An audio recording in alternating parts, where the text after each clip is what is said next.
BPM praise, worship songs, inspirational Bible verses, food for souls, streamer. Like, share, subscribe. Numbers chapter 32, the tribes east of the Jordan. The tribes of Reuben and Gad own vast numbers of livestock.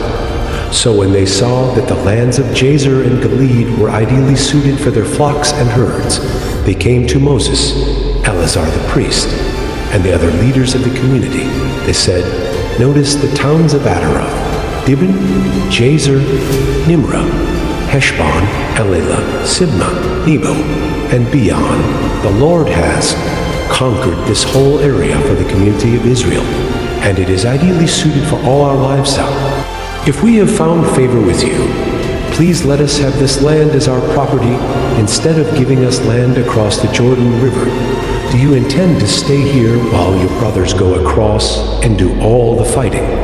Moses asked the men of Gad and Reuben, "Why do you want to discourage the rest of the people of Israel from going across to the land the Lord has given them? Your ancestors did the same thing when I sent them from Kadesh Barnea to explore the land. After they went up to the valley of Eshcol and explored the land, they discouraged the people of Israel from entering the land the Lord was giving them. Then the Lord was very angry with them, and he vowed, 'Of all those I rescued from Egypt, no one who is 20 years old or older will ever see the land I swore to give to Abraham, Isaac, and Jacob, for they have not obeyed me wholeheartedly.' The only exceptions are Caleb son of Jephunneh, the Kenizzite, and Joshua son of Nun, for they have wholeheartedly followed the Lord. The Lord was angry with Israel and made them wander in the wilderness for 40 years until the entire generation that sinned in the Lord's sight had died. But here you are, a brood of sinners, doing exactly the same thing. You are making the Lord even angrier with Israel. If you turn away from him like this, and he abandons them again in the wilderness, you will be responsible for destroying this entire nation." But they approached Moses and said, "We simply want to build pens for our livestock and fortified towns for our wives and children. Then we will arm ourselves and lead our fellow Israelites into battle until we have brought them safely to their land. Meanwhile, our families will stay in the fortified towns we build here, so they will be safe from any attacks by the local people. We will not return to our homes until all the people of Israel have received their portions of land. We do not claim any of the land on the other side of the Jordan. We would rather live here on the east side and accept this as our grant of land." Then Moses said, "If you keep your word and arm yourselves for the Lord's battles, and if your troops cross the Jordan, and keep fighting until the Lord has driven out his enemies, then you may return when the Lord has conquered the land.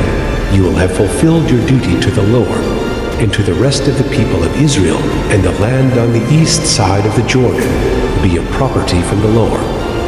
But if you fail to keep your word, then you will have sinned against the Lord, and you may be sure that your sin will find you out.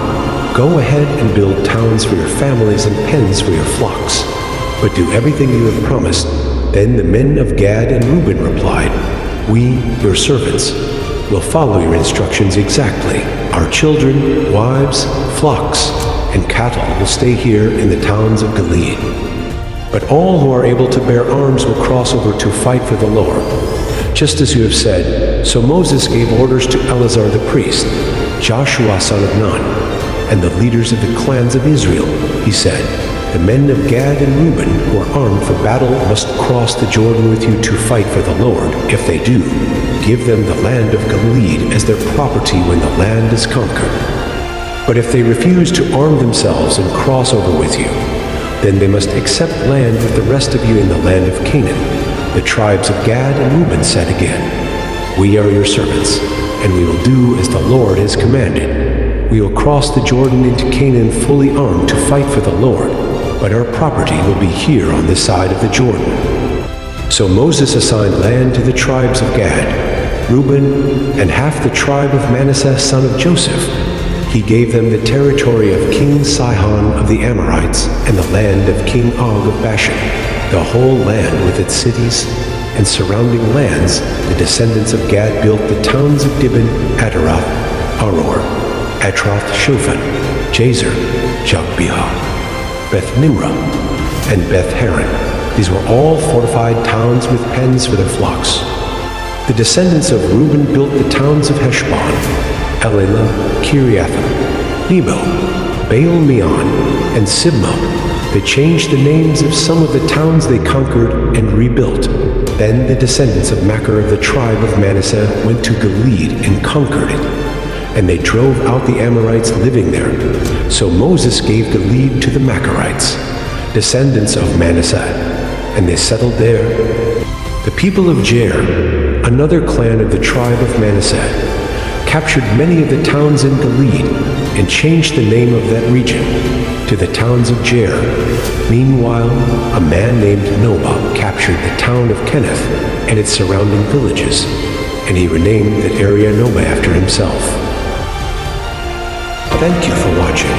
Please subscribe, comment, and like for more.